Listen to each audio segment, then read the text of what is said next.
할렐루야. 평안히 주무셨습니까? 오늘도 기도로 시작하는 하루가 주님이 주시는 은혜와 평강이 가득한 하루가 되시기를 간절히 축원드립니다. 오늘 우리에게 주신 말씀은 역대하 21장 11절에서 20절까지의 말씀입니다. 역대하 21장 11절에서 20절까지 말씀입니다. 여호람이 또 유다 여러 산에 산당을 세워 예루살렘 주민으로 음행하게 하고 또 유다를 미혹하게 하였으므로 선지자 엘리야가 여호람에게 글을 보내어 이르되 왕의 조상 다윗의 하나님 여호와께서 이같이 말씀하시기를 내가 내 아비 여호사밧의 길과 유다 왕 아사의 길로 행하지 아니하고 오직 이스라엘 왕들의 길로 행하여 유다와 예루살렘 주민들이 음행하게 하기를 아합의 집이 음행하듯 하며 또 내 아비 집에서 너보다 착한 아우들을 죽였으니 여호와가 내 백성과 내 자녀들과 내 아내들과 내 모든 재물을 큰 재앙으로 치시리라. 또 너는 창자에 중병이 들고 그 병이 날로 중하여 창자가 빠져나오리라 하였더라. 여호와께서 블레셋 사람들과 구스에서 가까운 아라비아 사람들의 마음을 격동시키사 여호람을 치게 하셨으므로 그들이 올라와서 유다를 침략하여 왕궁의 모든 재물과 그의 아들들과 아내들을 탈취하였으므로 막내 아들 여호와하스 외에는 한 아들도 남지 아니하였더라. 이 모든 일 후에 여호와께서 여호람을 치사 능히 고치지 못할 병이 그 창자에 들게 하셨으므로 여러 날 후 2년 만에 그의 창자가 그 병으로 말미암아 빠져나오매 그가 그 심한 병으로 죽으니 백성이 그들의 조상들에게 분향하던 것 같이 그에게 분향하지 아니하였으며 여호람이 32세에 즉위하고 예루살렘에서 8년 동안 다스리다가 아끼는 자 없이 세상을 떠났으며 무리가 그를 다윗성에 장사하였으나 열왕의 묘실에는 두지 아니하였더라. 이 말씀은 살아계신 하나님께서 우리에게 주신 은혜의 말씀입니다. 아멘. 이익상 목사님의 내가 왕이었습니다 라고 하는 책에 이런 구절이 있습니다. 이스라엘의 역사는 지금을 살고 있는 사람들에게 반면교사 역할을 합니다. 성경의 역사를 읽으면서 구약의 이스라엘 사람들이 이렇게 살았구나. 어떻게 이럴 수가 있지? 어떻게 하나님을 그토록 쉽게 잊을 수가 있는가? 하고 분노하는 것으로 끝나면 안 됩니다. 그 사람들이 살았던 그때의 삶을 날카롭게 비판하되 현재 나의 삶을 직시하고 비교하면서 나는 그들과 어떻게 다를 것인가를 늘 마음에 품고 성경의 역사를 읽어야 합니다. 그렇다면 여러분의 앞날이 어떨지가 보일 것입니다. 그래서 성경의 역사의 기록, 성경의 역사서는 예언서인 것입니다. 이렇게 쓰고 있습니다. 성경의 역사는 그래서 예언서입니다. 이 말이 참 마음에 와 닿습니다. 이 시대에 우리가 성경을 왜 읽어야 하는 것일까요? 이 성경의 말씀이 옛날 이야기로 끝난다면 이 말씀이 생명력 있는 말씀, 살아 숨쉬는 말씀이 될 수가 없는 것이지요. 결국 이 말씀이 오늘 우리가 살아가는 우리에게 어떤 말씀으로 들려지는가에 대해서 우리가 깊이 묵상하고 적용할 때 이 말씀이 우리의 삶 가운데 살아 숨쉬게 된다라고 하는 것입니다. 그러기 위해서 우리가 이 새벽에 깨어서 말씀 보고 깨닫기 위해서 기도하는 것 아니겠습니까? 역대기 이야기는 이스라엘 이 백성들이 포로기를 겪고 돌아와서 자신들의 역사를 보면서 기록한 역사라고 말씀드렸습니다. 그 순간순간 바로 일어난 역사가 아니라요.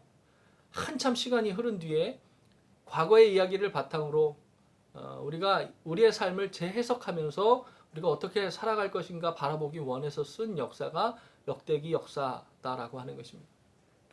우리나라로 예를 들면요. 일제의 식민지로 살다가 나라가 해방된 후에 지나간 과거를 돌아보면서 이 조선의 역사가 어땠는가 이렇게 돌아보는 것이죠. 이래서 우리가 망했구나. 우리가 이런 역사를 반복하면 안 되겠구나 하는 마음으로 기록한 것과 같다라고 하는 것입니다. 그렇게 이해하면 조금 더 가깝게 이해할 수 있을 것 같습니다. 그럴 때 역사를 기록하는 사람의 마음은 어땠을까요?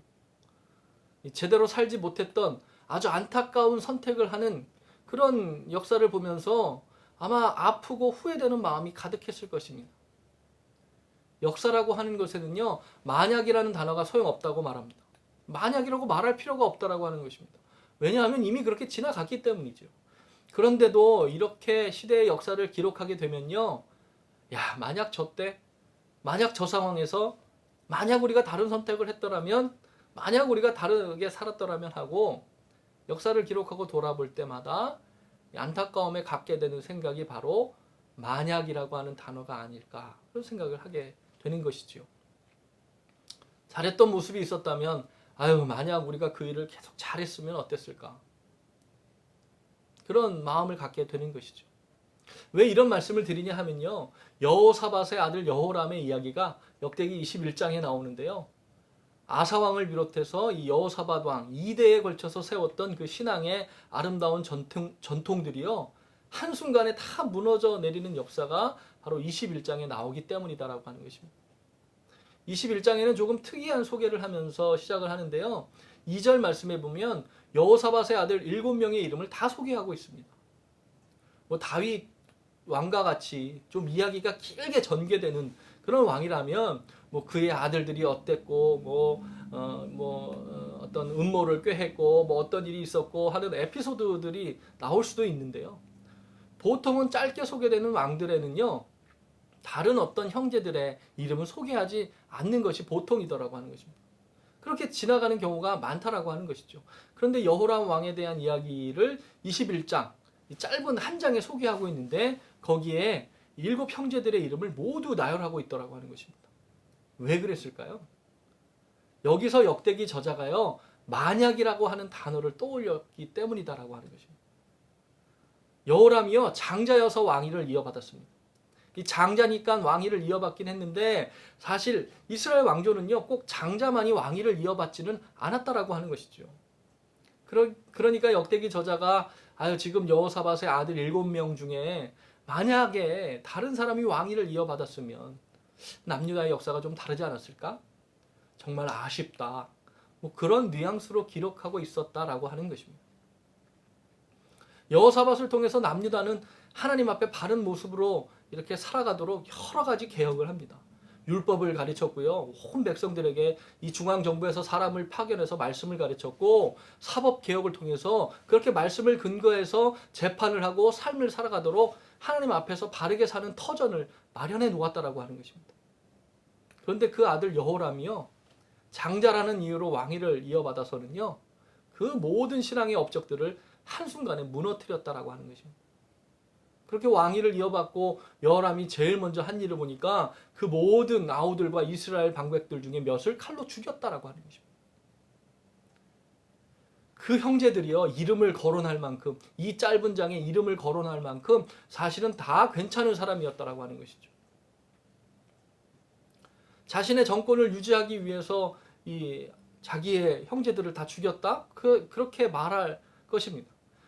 자기가 여호사밧의 뒤를 이어 왕이 되었으니까 자신의 왕권의 위험의 요소가 될 만한 모든 것을 다 없애야 내가 나라를 안정적으로 다스려갈 수 있다, 뭐 그렇게 이야기할 수도 있겠죠. 뭐 우리나라의 역사에도 보면 그냥 그런 내용을 볼 수 있는 내용이다라고 하는 것입니다. 근데 세상의 원리, 힘의 원리에서는요, 그것이 안정을 위해 선택하는 방법이라고 말할 수 있을지도 모르겠지만, 하지만 그것은요, 말 그대로 세상의 방법이고 하나님의 방법은 아니라고 하는 것입니다. 그렇게 안정을 취하겠다는 이유로 형제를 죽이는 것은요, 하나님이 원하시는 방법은 절대 아니라고 하는 것입니다. 6절에 보니까 그가 이스라엘 왕들의 길로 행하였고 아합의 집과 같이 하였다, 이렇게 말씀하고 있습니다. 남유다의 왕이요, 북이스라엘, 하나님의 어떤 계보를 잊지 않는 북이스라엘의 왕의 길로 행했다. 이 말 자체가 굴욕적인 말이다라고 하는 것입니다. 우리나라 대통령 보고 북한과 같은 길을 걸었다, 일본식으로 나라를 다스렸다, 그렇게 역사에 남는다면 그게 얼마나 치욕스러운 평가이겠습니까? 마찬가지입니다. 이 하나님의 나라의 정통성을 갖고 있는 남유다의 왕이 북이스라엘의 왕의 방법, 그것도 자신의 정권을 유지하기 위해서 그랬다, 가장 악한 왕의 길을 걸었다, 정말 부끄러운 일이다라고 하는 것입니다. 그래서 여호람은요, 마지막에요, 죽어서도요, 열왕의 묘실에는 두지 않았다라고 역대하 21장 20절에 그렇게 말씀하고 있더라고 하는 것입니다. 우리는요, 하나님의 백성입니다. 하나님의 백성이 하나님의 방법보다 세상의 방법을 사용할 때가 있습니까? 없습니까? 없어야 하는데 있더라고 하는 것입니다. 하나님의 백성으로 하나님의 도우심을 받고 살면서도 삶의 방식은 하나님이 원하시는 방식이 아니라 세상을 닮아 있을 때가 있더라고 하는 것입니다. 믿음의 사람은요, 그것이 부끄러운 일임을 깨달아야 한다는 것입니다. 그것이 부끄러운 일임을 깨닫고 과감히 세상의 방법을 버리고 하나님께 돌아설 수 있어야 한다라고 하는 것입니다. 그것이 오늘 우리가 남유다의 역사를 보면서 성경 말씀을 묵상하며 깨달아야 한다라고 하는 것입니다. 성경의 말씀이 우리의 삶에 살아 숨쉴 수 있는 근거가 바로 여기에 있다라고 하는 것입니다. 또 한 가지 오늘 말씀을 통해 묵상하게 되는 것은요, 하나님의 은혜를 우리가 좀 기억했으면 좋겠다라고 하는 것입니다.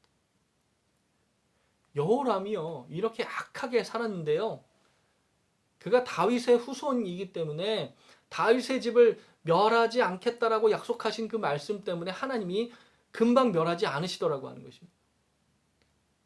7절에 보면요, 다윗과 함께 언약을 세운 나라이기 때문에 그 나라를 당장에 벌하지 않으셨다라고 하는 것입니다. 여호람이 악하게 살아도요, 하나님께 금방 버림받지 않았습니다. 그 이유는 이방 민족에게 나라를 빼앗기지 않았던 그 이유는 자기가 잘나서가 아니라 온전히 하나님이 하신 약속, 하나님의 은혜였다라고 하는 것입니다. 사실 여호람이 왕이 될 때부터 은혜를 입은 것 아니었겠습니까? 여호람이 왕이 된 이유가 무엇이었습니까? 그가 능력이 좋아서, 정치적인 어떤 능력이 좋아서, 외교적인 능력이 뛰어나서 왕위를 이어받은 것이 아닙니다. 그가 장자이기 때문에 왕위를 이어받았다고 3절에 이야기하고 있는 것이죠. 자기의 덕이 아닙니다. 그냥 장자였기 때문입니다. 사실 그것도 하나님의 은혜 아니겠습니까? 그런데 자기가 가진 것 때문에 얻은 것이 아니라 하나님의 은혜로 왕위의 자리에 올랐음에도 불구하고 그 은혜를 기억하지 못하니까요, 동생들을 죽이는 피해 숙청을 하게 되더라고 하는 것입니다. 그리고 그렇게 세워놨던 신앙의 어떤 위협들을 다 무너뜨리고 이스라엘의 산당을 세워 백성들을 미혹하게 했다. 성경은 그렇게 보고 있더라고 하는 것입니다. 아사왕과 여호사밧 왕, 그 두 대를 거쳐서 쌓아온 신앙의 유산이 한순간에 무너졌다라고 하는 것입니다. 그것이 모두 여호람이 하나님의 은혜를 기억하지 못했기 때문이다라고 하는 것입니다. 오늘 우리는 하나님의 은혜를 기억하는 하루가 되기를 간절히 소원합니다.